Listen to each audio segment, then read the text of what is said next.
IVM. Hi, everybody. On behalf of the team at IVM Podcast, I have a request for you. We'd really appreciate it if you could go to ivmpodcast.com/survey and fill out our survey over there. It's going to take a few minutes to do, but it gives us some really interesting information that we can take to advertisers and brands about who's listening to the network. If you're comfortable giving us your email address, while you're filling out the survey, we'll enter you into a random drawing where we'll be sending out a bunch of IVM swag to some of our listeners. Last year, we sent out coffee mugs, and this year, we're hoping to send out much cooler stuff. That's ivmpodcast.com/survey. We really appreciate your help.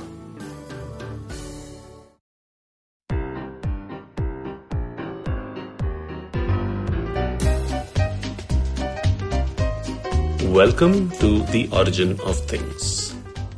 Before we get into this week's episode, I'd really like it if you would give the show a rating on Apple Podcasts or any other podcast platform which allows for ratings, really. If you can't find that, just pass The Origin of Things on to a friend. It would mean a lot. All right, on with the show. Episode 40, The Tinkerer and the Party Animal. This is the story of Earl and Brownie, two very different people whose stories are forever intertwined with each other with a very acrimonious ending. Let's start with Earl. From a young age, he was a tinkerer. He was born into a poor family and wanted to be a millionaire. He was frustrated by his parents' lack of ambition. At the age of 10, he'd even go door to door selling their produce. Hustlers like these are hardly prime academic material, and so the story goes for Earl. What he did do, however, was take a variety of correspondence courses, and in one of them came across advertising and settled on the belief that marketing and advertising was the future. But it was the early 20th century, so it's not like Earl was saying something that was blindingly obvious at the time. He tried to push his parents to get more aggressive and ambitious and imaginative about their marketing. In fact, his parents owned a greenhouse, and Earl wanted them to add a free kiddies play garden next to the greenhouse. An idea way before his time and way before most advertising agencies' experiential marketing wings. As Earl grew, he would have ideas for all sorts of inventions, noting them down in a little notebook he carried around with him. Finally, as none of his ideas really caught on, Earl just swallowed his pride and, realizing that he needed to make money to live, ended up joining a big company. Just another cog in the corporate wheel working for the man. But sometimes a change in scenery and circumstance is all you really need for inspiration. Many a musician would have found their best riffs while on the toilet. Many a writer would have got story ideas when taking the dog for a walk instead of poring over notes. I myself have come out with ideas for The Origin of Things while grocery shopping. I wonder why. Anyway, back to Earl. Now, Earl was in a big company surrounded by all sorts of material, and finally, to cut a storied story short, eventually did come out with his invention. He left the company and, why not? He had a kick-ass invention. The only problem was nobody was buying it. And that's because all that reclusive inventing and tinkering probably took the social mickey out of Earl. And the poor chap just didn't know how to sell anymore. Of course, the company did end up doing well, very well. So Earl clearly did find a solution. And for that, we need to meet the second protagonist of our story, an employee of Earl's, a lady by the name of Brownie. Brownie Weiss. She was the party animal. She was known for her parties and partying and was quite the talk of the town. In fact, a biography of her is titled Life of the Party. Alas, eventually she was fired. Fired like, one guesses, so many other party animals whose methods and lifestyle just didn't fit in with the suit and tie regimen of corporate America at the time. But here's the thing. She was not fired for being a party animal, but for simply doing her job. In fact, you could say that partying was her job, and without it, Earl's products, would still be collecting dust in the corner. In fact, the book I mentioned above was not centered around her impropriety, but her acumen and savvy. So in some ways, you could say that she was a bit of an influencer? Confused? Let me explain. Earl's products was functional but boring.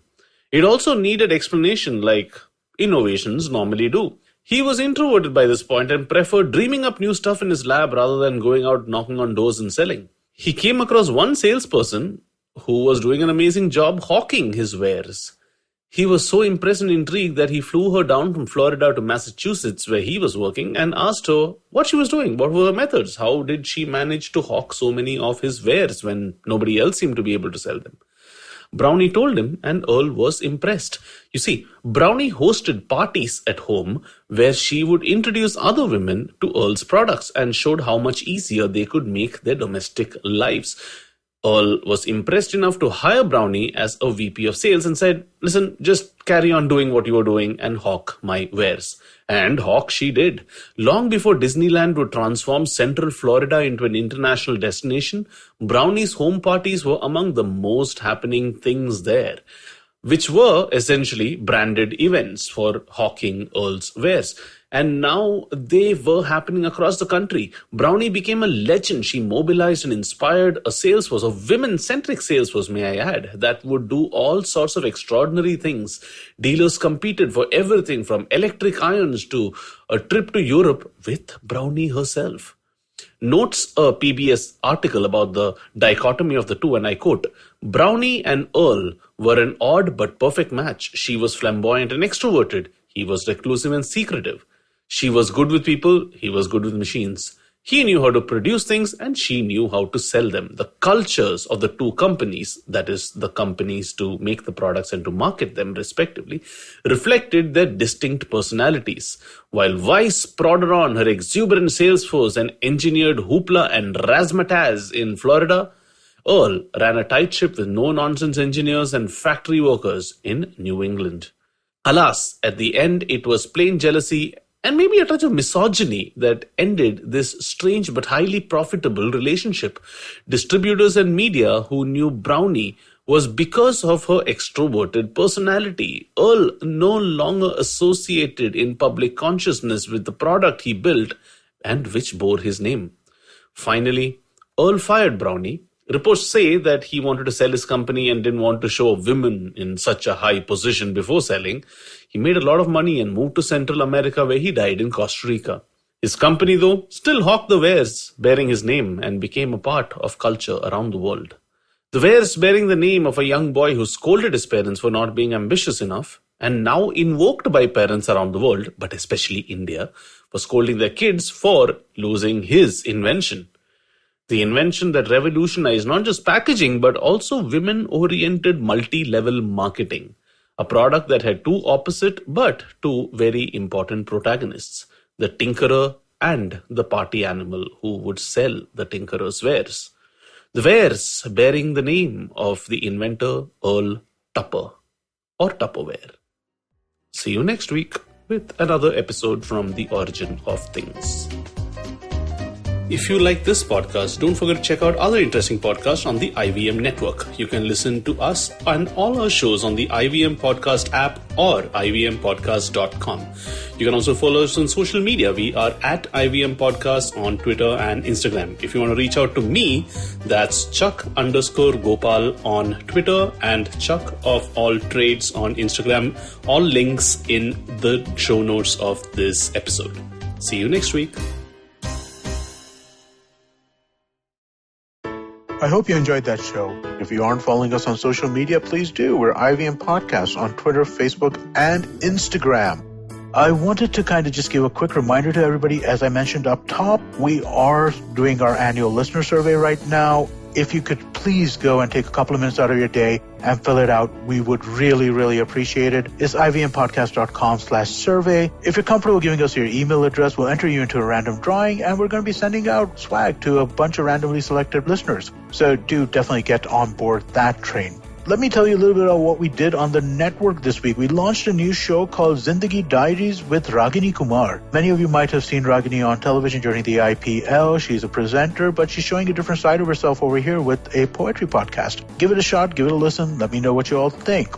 Vishal Gondal is back this week after a while. He's been on an extended break, but he has Rahul Narvekar for the first episode. Really interesting conversation. Do check it out. Raji Samant joins Gauri Devidayal on This Round Is On Me to talk about the wine business and what's going on there. We had a number of conversations about the Farmers' Bill and the surrounding agitation this week on the network as well. Maruk Inayat had a great episode on the note. Puliabazi did a deep dive into the issues around this. And on Siders, we have our typical, fun conversation about this stuff with a little bit of a seriousness, a little bit of fun. Do check that out on Cock and Bull on Thursday last week. Akash Mehta joined us for that episode.